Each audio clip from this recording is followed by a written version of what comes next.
Hi everyone, welcome back to my YouTube channel.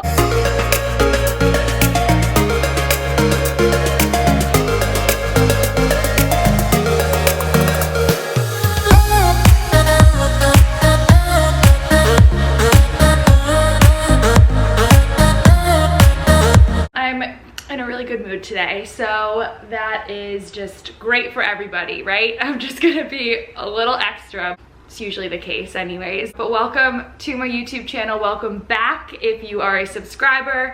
If you're not, you can be. Hit the little subscribe button, the little bell, so you're notified every time I post a new video. But I'm really pumped to film this video today. I've been wanting to do something like this for a while, and these are the 20 healthy habits that have really changed my life. And I think we all have an opportunity to learn lessons through our lives, through our failures, through trial and error, through wins and successes, and whatever it might be. I think whenever we have an opportunity to learn a lesson, we also have an opportunity to develop a new habit.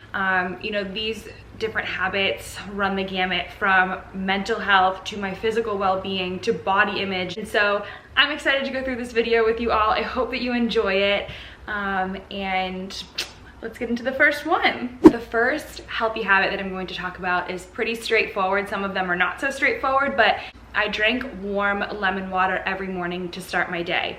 I think that I've seen a difference in my digestion. I've seen a difference in appetite. Not that you should ever not eat when you're hungry, and we're gonna talk about that too, but sometimes right when I start my day, if I eat a lot, I just don't feel great. I get a little bit lethargic and I'm just really full, and I would prefer to drink warm lemon water, kind of suppress my appetite until I eat my breakfast and just feel good, kickstart my digestion, all of the above. And there's a lot of benefits to drinking warm lemon water. It boosts your energy in the morning. It helps with digestion. It can help with your immune system. And it honestly just, for me, really energizes me, really just starts my day strong, and I just feel really good when I do it. Just before having your cup of coffee, it kind of just gets your body going, and again, digestion is so important and gut health is so important. So I just really love warm lemon water. That was an easy one. All right, number two. The second point on my list is to always make a grocery list. This has a lot of benefits, a big one being financially, right? If you are like me and you just go into a grocery store and you don't have a list and you don't know what you want to eat for the week or what you're trying to prepare, I just go haywire and I end up spending hundreds of dollars, especially if I'm with my partner, because he is like a kid in a candy store, grocery stores. So I just think making a grocery list, no matter what, even if you don't have time and you didn't create one, sit in the parking lot for 5 minutes and write one out so that you're not wandering around aimlessly in the grocery store. It has changed my life, again, financially, but also just with food waste. I think a lot of times you end up buying too much and things go bad. So just start to monitor how much you eat in a week and create a list that just works for you or however many people are in your home. This just has really worked for me. My mom always had a list growing up, but I just, you know, through college and after, I just kind of would always go on a whim and go into grocery stores and figure it out as I go. But it's really changed my life to always have a list and always be prepared when entering a grocery store, especially Whole Foods. You need a list. And then similar to that, I know I said these are in no particular order, but this one is very similar to the second one. So third point on my list is to plan my meals ahead of time. So I think that this is a game changer. I think that as you create your grocery list, right, you can kind of hit two birds with one stone with these two. Have your meals planned out. Think through, what can I have for breakfast, lunch, and dinner the next week? And so I know that some people might be more spontaneous and more, you know, apt to want to go on a whim and not plan their weeks, and I get that too, but I think maybe have one day a week where you just let yourself order out and decide what you want that day. But planning my meals ahead of time, especially if you're working a 9 to 5 or you have a busy lifestyle where you don't get home until late, I think it's so important to just plan your meals. Sit down with whoever, again, is in your household and just plan your meals at the beginning of the week and think through what is going to go on your grocery list. And it does help planning your meals if you are trying to just have a balanced diet. if you always go off of what you're craving and not what you've already prepared, you might end up overeating, or you might end up just not feeling great about the choices that you make throughout the week. So if you can just plan it ahead, I think it's always a good thing. And again, give into those cravings as they come throughout the week, and we will talk about that. But I just think changing your lifestyle comes with planning sometimes, unfortunately, for those of you who are not type A and are not planners. But I strongly believe that if you plan your meals out ahead of time, at least 5 out of 7 days a week, it can change your life. Okay, so I do swear these are not in any order, but the next one kind of goes with the last two, right? So a habit that has been instrumental in my life is intuitive eating. And so I have just learned for me personally that diets are not my jam. I will never be able to be on a diet and have it be sustainable in my life, right? I have tried the Whole30. I did it, didn't see any sort of results. I honestly didn't even feel great afterwards. I've done juice cleanses. I was big on juice cleanses. Period of time in my life where I would just let myself go crazy on a weekend because I knew I was juicing on Monday, and then it was just a terrible cycle for me. So short-term, short-lived diets are not my thing. So I just believe in intuitive eating. And I'm not gonna harp on, you know, eat in moderation or whatever. We all know that, right? We hear it. It's so much easier said than done. But for me, I just believe in intuitive eating. I believe that you shouldn't tell yourself no if you're craving something. And you shouldn't tell yourself no when you're hungry. You should tell yourself no when you're full, right? So if I'm hungry and I'm craving chocolate, I'm going to eat it. I'm not gonna say no to myself if I'm hungry and craving it, but when I'm gonna say no to myself is when I'm full. So I just believe that diets are not for me, and I don't believe in telling myself no if I'm craving something.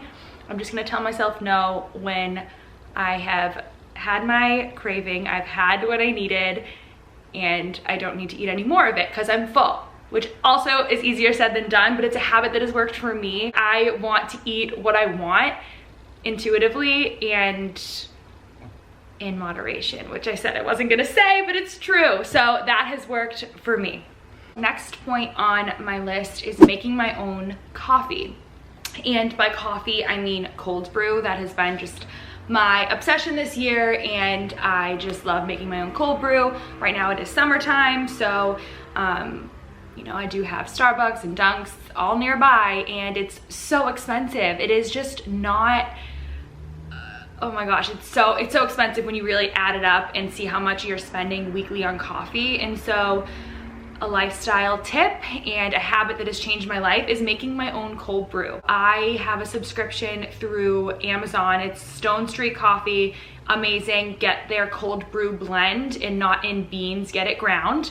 I am going to be doing an Amazon favorites video soon, so that is on there for sure. But making your own coffee is, again, a benefit to you financially, but it also is such a more sustainable option. You're not going to Starbucks, Dunkin', getting a plastic cup, and just amid this pandemic right now, you can't bring your own cup anyway. So it is a better sustainable option to make it yourself at home. I have just really loved making coffee myself just in general. You get to put as much milk in it as you want, sugar, flavor, whatever it is. And so I just drink my black with a little bit of almond milk, but regardless, a habit that has really changed my life is just making my own cold brew. I have a cold brew maker. It's the KitchenAid one. Highly recommend that. And honestly, it's better. I think my cold brew is so much better than Starbucks and Dunks. Unpopular opinion probably, but it's the truth. So yeah, I make my own cold brew. The next habit on my list is not really a habit, but something that has changed my life is getting a dog. And so for those of you that this is the first video of mine that you're watching, I have a dog. His name is Dobby. We rescued him, and he is an angel.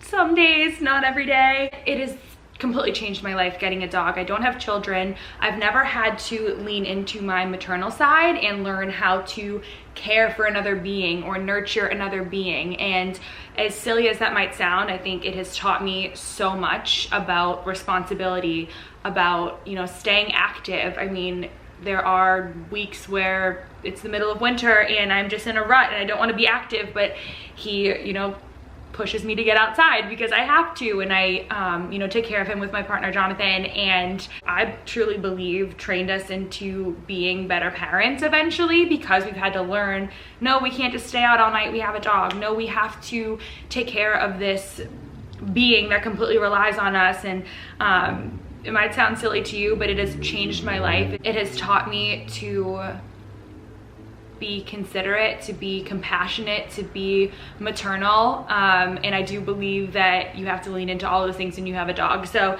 getting a dog definitely changed my life, and there are habits that I do every day now that I never had to do before, like feed another person, feed another dog, and I believe that getting a dog changes your life. If you don't have a dog and you're thinking about it, let this be a friendly encouragement to you that you should get a dog. It was the best thing we ever did. Some days are hard, but they're the best. And adopt, don't shop, please. The next habit that has really changed my life is I've learned to set mini goals for myself outside of my career.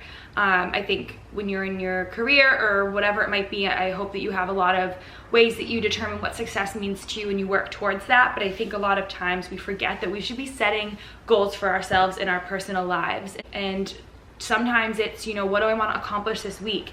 And this might sound so silly, but sometimes, you know, a successful week to me is when I've made time to see my family and my friends and to have a date night with my husband, or when I've been able to call my grandma and catch up, or when I have been able to clean the house, walk the dog every day, and journal. Like things like that. Sometimes I found myself getting to the end of a week and just, I was too drained from work to do a lot of things in my personal life. I just let the week escape me. I order takeout every single night, which is okay, but again, sometimes that's not, it just doesn't feel great. You kind of blame yourself for not saving, whatever it might be, little stresses in life that can be avoided if you just set goals for yourself personally. And so that has really worked for me. It's just held me accountable for finding a good balance, a healthy balance in my life. So I set many goals and I let myself be really proud when I achieve them. And I don't blame myself if I don't. So another habit that I have developed is journaling and documenting my life. And so right now, YouTube is kind of my way of journaling and documenting things that are happening in my life. I love that I was able to sit down with Jonathan and talk about our wedding amid 2020. It's a story we're gonna tell our kids about, and now I'll have videos from that time.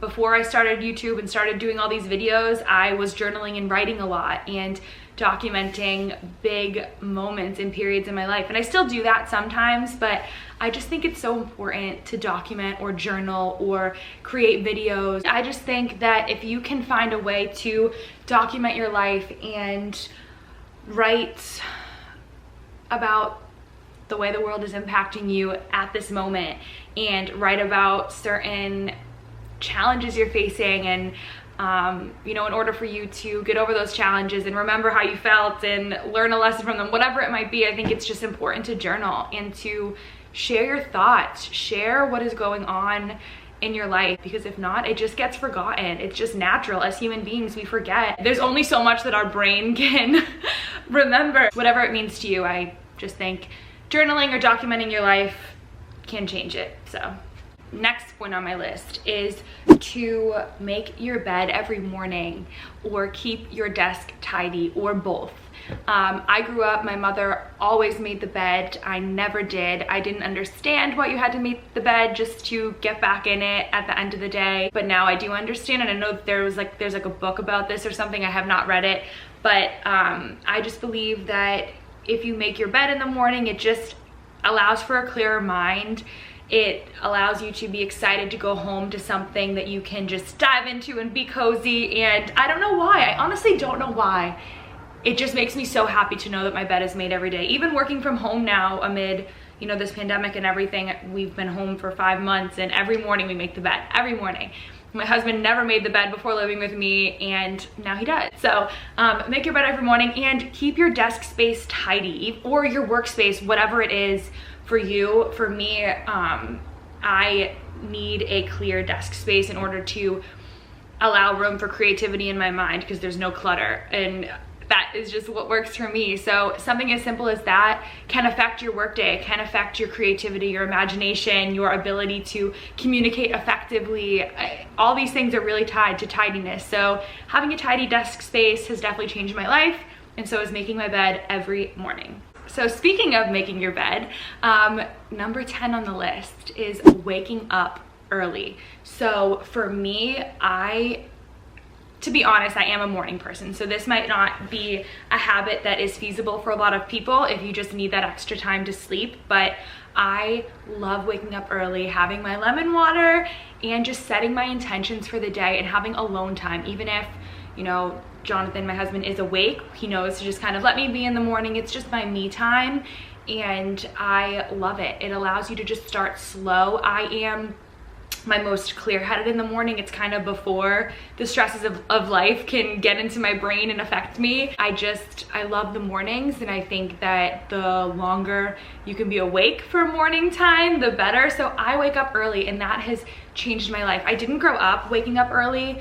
but even working from home, I obviously don't have to commute into Boston every day anymore, but I still just wake up early, and I have just slow mornings. That just works for me. It works for me to just have my alone time, my personal space in the morning, with my cup of coffee, with my journal, whatever it is that I'm doing in the morning, or my news that I watch, or whatever. It just allows me to start my day slow and give myself grace, and I'm good to go. Next on the list is that I work out in the morning. I know some people aren't morning people. Some people just prefer to work out at the end of the day, and I cannot do that. I dread working out all day long if I wait. I love working out in the morning. My energy levels are higher. I am excited to take on the day after I work out. I'm excited to have a big breakfast. I love working out in the mornings, and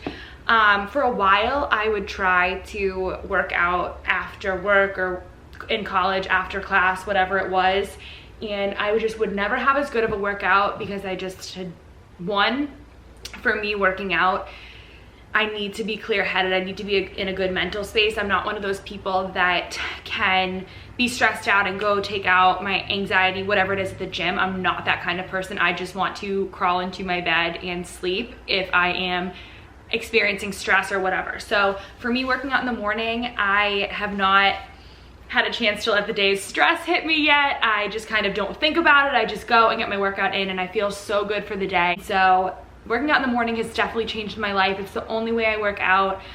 Sometimes I'll do a lunch workout because I feel like at least I haven't had a full day to exhaust me, but working out in the morning has definitely changed my life. And if you don't think you can do it and you're not a morning person, just try it. I have some girlfriends that are certainly not morning people, but they always thank me after we go for a nice morning workout, so give it a try. It might change your life. Next on my list is, again, really random, but it has definitely changed my life, and that is using silk pillowcases and silk scrunchies. There are a lot of benefits. First, I'll just speak to the pillowcases and silk sheets. We actually don't have silk sheets, but I want to get them. But for silk pillowcases, it is good for your skin because it does not absorb the oils. If your hair has been recently washed and you're laying on your pillowcases and it's like cotton, and then your face touches it, it's just gonna get all the oils on your face. You might break out. I'm speaking from experience. That happened to me very often, and I didn't even realize it was from my pillowcases. So using silk pillowcases helps with your skin. It is better for your hair too. And similarly, like if you have lotion on your face and it gets in your hair, it regulates your body temperature, silk does, which is why I want to get silk sheets. And so also it doesn't ruin your hair. So if you have your hair curled, or even if you have it straight, if you have really curly hair, silk just helps to not change the texture of your hair. And then also using silk scrunchies. So similarly, really the only benefit is for your hair, obviously, but when you use silk scrunchies, it does not damage your hair, crease it, change the texture or style. So using silk scrunchies and silk pillowcases might be silly, but it has definitely been a game changer for me. Next point on my list is that I have taken vitamins that have changed my life, and I am gonna just talk to 2 vitamins that I take to not bore you. I might do a video on the different vitamins and supplements that I believe in, some that I don't believe in because I've tried them and they haven't worked for me and I've done research on them and X, Y, and Z, but I love taking vitamins, and specifically I love probiotics and adaptogens. And so I am actually going to read the definition of adaptogens, and that way I can articulate to you specifically what they are, and then I can explain the types of adaptogens that I have chosen to take and why I think they have changed my life. Adaptogens work to counteract the effects of stress in the body. Stress causes very real physical changes in the body, including harming the neurological, endocrine, and immune systems. Adaptogens have stimulant properties that help counteract those harmful effects. And so I love adaptogens. I'll talk about those first. The 2 that I take are cordyceps and ashwagandha. And there are a lot of different other types of adaptogens you can take too. People don't know that turmeric is actually an adaptogen, and that is for like anti-inflammation, and people take it if they have different disorders or different things that cause inflammation in the body.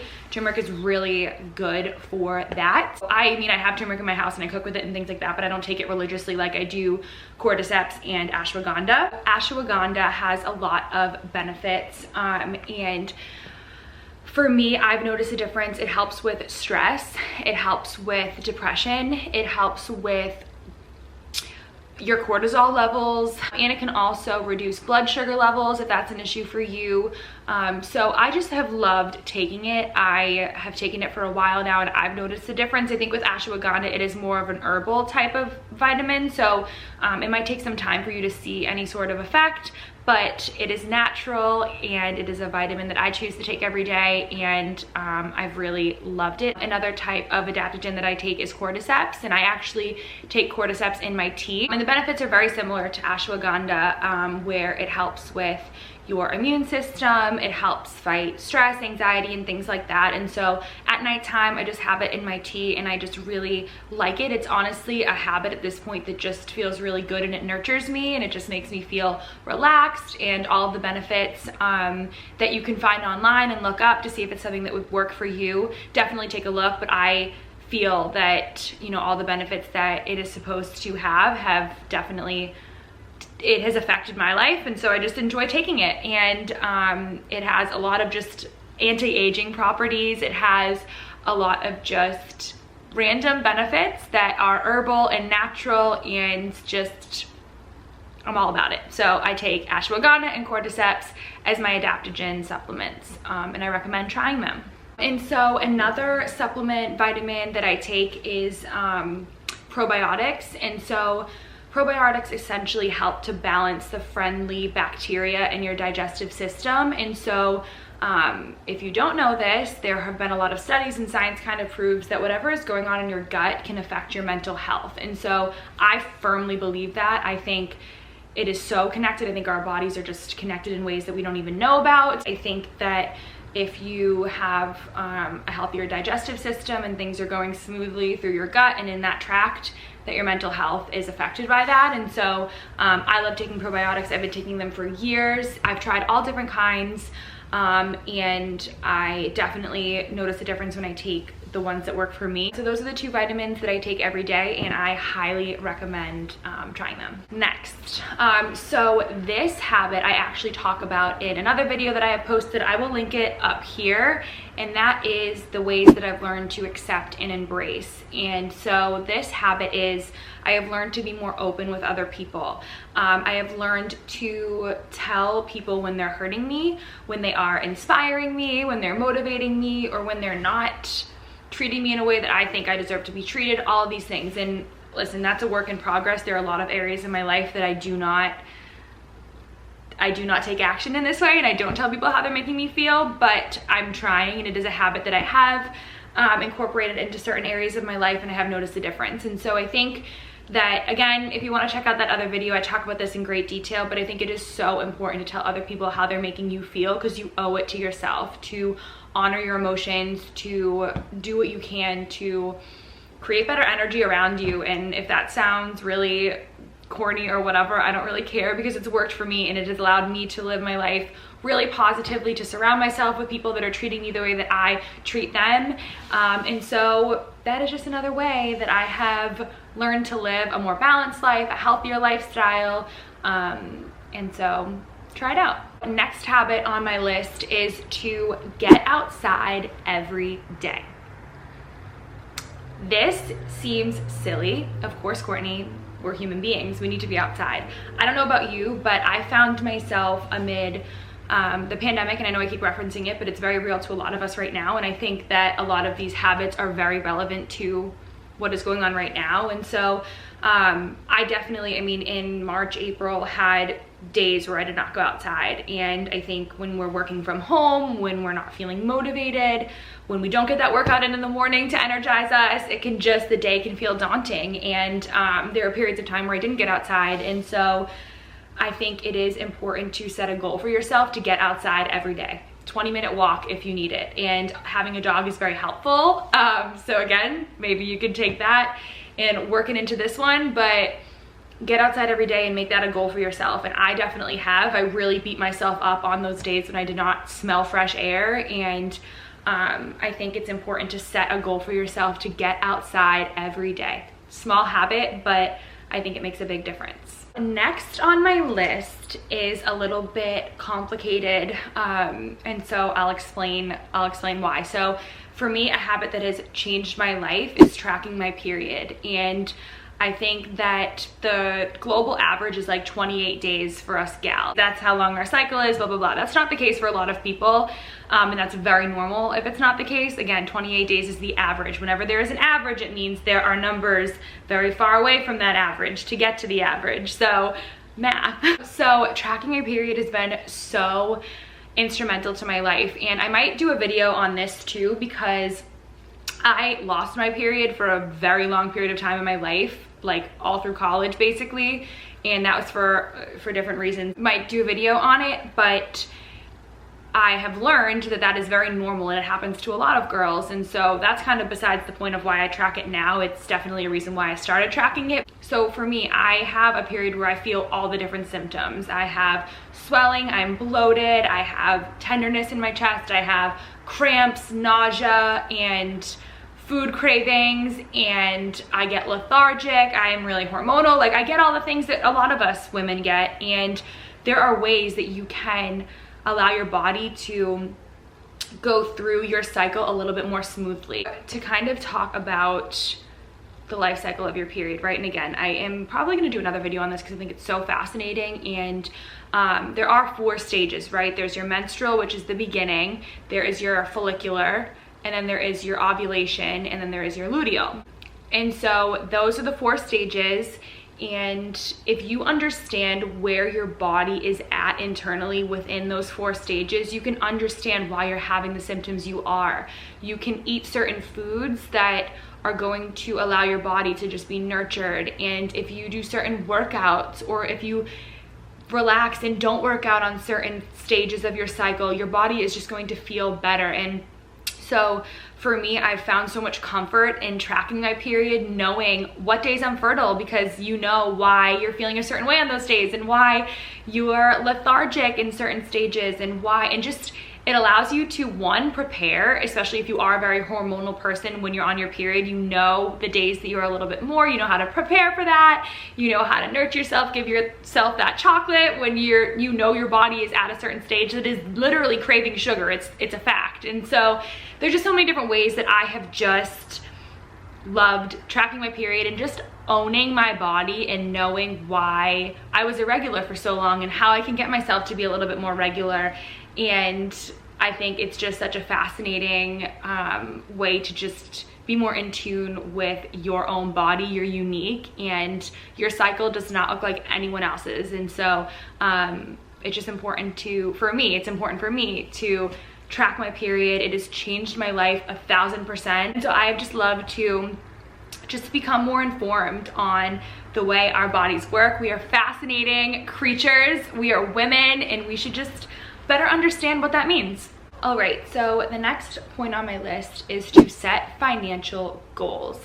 And so this can be you independently, or, you know, if you have a life partner, if you have someone that you are looking to buy a house with or to have children with, or whatever it is that is going to cost money, and it's going to cost money together collectively, start to set mini financial goals. I don't think you need to be someone that has a Excel spreadsheet and documents every single dime that you spend. If that works for you, awesome. I would go crazy, and I don't want to know how much I'm spending on certain parts of my life, but I do believe that you should set financial goals for yourself, whether it's, you know, I want to save this amount every week in order to get to this amount in my savings in 1 year. That's just an example. You know, you want to make X amount down payment on a house, and how are you going to get to that point? And in setting those goals, it's not just about how much you're going to save, but it's about how you're going to make changes in your life in order to save, and cut back in some areas. And whatever it is, I think it's just important to set financial goals for yourself and have, you know, write down those goals, or have conversations if your goals are, you know, with someone else or with a group of people or whatever it is. Money does make the world go round, unfortunately, so set goals and reward yourself. All right, so the next tip, habit, whatever on my list is that I leave my phone in the car when I go on walks. And I don't recommend doing that if you are walking alone or if you are walking in unfamiliar areas. But for me, I love leaving my phone in the car when I go on walks. It's like a little mini habit that I have just developed, and it's nice because if I'm walking with my husband and he has his phone and I want to take pictures, if we're walking with the dog, I just use his phone because I love pictures. But I leave my phone in the car because it just allows me to be outside, reset. You know, when I'm home, my phone is just on me all the time, and if anyone texts me, calls me, tweets me, whatever it is, I'm gonna see it and I'm gonna respond in real time probably if I'm not busy. And I just love having that time during the day to get outside and not have my phone. And so that might seem silly, but again, a small tip. And if you walk in your neighborhood, just leave your phone inside. You don't need it. Be outside, be present. It is just a little tip that I've done almost every time we've walked in the last year. I just leave it at home. And it's small and sweet, and it's just a little tip that I am offering to you. Leave your phone whenever you can, whenever you're on walks. Make that just a little habit. It works for me. So only 2 healthy habits left, and 19 on the list is finding a skincare routine that works for you. Our skin is unique to us, and we are thrown so many different products, and we are targeted for so many different things on social media, and it is so important to find a skincare routine that works for you. And so I've loved watching people on YouTube that have skin similar to mine try different products, and then I was able to identify what type of products are going to work for me, and creating a skincare routine that has changed my skin. It truly has. And so I'm gonna link my skincare routine video up here, and check it out if you'd like. It has changed my life. It's changed my appearance. It's made me more confident. I had really acne prone skin, oily skin, and I have just loved the way my skin's looked from incorporating this routine every day. And so it has definitely changed my life. And if you'd like to check it out, please do. All right, so the last healthy habit on my list is I have found ways to incorporate the importance of a sustainable lifestyle into my life. And so that is definitely habitual. It is something that I have had to really try to think, okay, what is feasible for me? What are ways that I can live sustainably and make choices every day that are good for the environment, good for the future of this world, good for my own safety and health, because a lot of sustainable choices are just better for you in general. And so some ways that I've done that are in products that I choose. I always just look at ingredients. I do research on ways that I can make better choices, and I'm not going to go into detail on all those different things. Maybe this could be another video too if you're interested in hearing on how I've made choices in my life to live more sustainably. There are a lot of ways that I still need to improve, but I think just living a sustainably conscious life is just as good as anything else. It's all you can do, right? Is just be conscious of all the choices that you're making and just live a sustainably conscious life. And I don't even know if that is the correct way to say what I'm trying to say, but thinking about the environment when you make choices, thinking about your great-great-grandchildren, the world they're gonna live in. And so little things, right, like using metal straws. I only use metal straws. Even when I do go to Dunks or Starbucks, I don't take a straw, and it's small, but it can make a difference. I don't order from Amazon when I can just get a product down the street. I can't stress enough how much we are in this mentality of, Amazon Prime, easy accessibility. I need something, it'll be here in a day and a half, 2 days. Just go down to the store and get it, because the packaging, the labor, whatever it is, there's so many things that are just being wasted when you're ordering something from Amazon that you can get at your local CVS. That's just another way that I've incorporated sustainability into my life. I, don't use paper products. I use reusable napkins, and just so many different ways every day that I learn to just be more environmentally conscious person. And so these habits have made me feel good. They're rewarding. I'll be the first one to say it. It feels good to make good choices. But it's also just better for the environment, better for the world, better for sustainability and the cause at hand and whatever else. We are only on this earth for so long, and it's important to treat it like it's treating us, giving us air to breathe every day, giving us sunshine. And so give back to Mother Nature, sister, and be more environmentally conscious. So thank you all so much for watching. Those are some healthy habits that have changed my life. I mean it, that is a big statement, but they have all changed my life in some way, and I hope that you enjoyed it. I hope that maybe you can incorporate some of these habits into your everyday life. Comment down below if you already incorporate these habits into your everyday, or if you are going to try one of these habits. Let me know how it goes. Or if you have any other habits that have changed your life, I would love to hear them. Seriously, I would love to learn from you, just as hopefully you have learned from me in this video. So thank you all for watching. Again, please subscribe, please like, hit the little bell so you're notified whenever I create a new video, and I will see you all in the next one.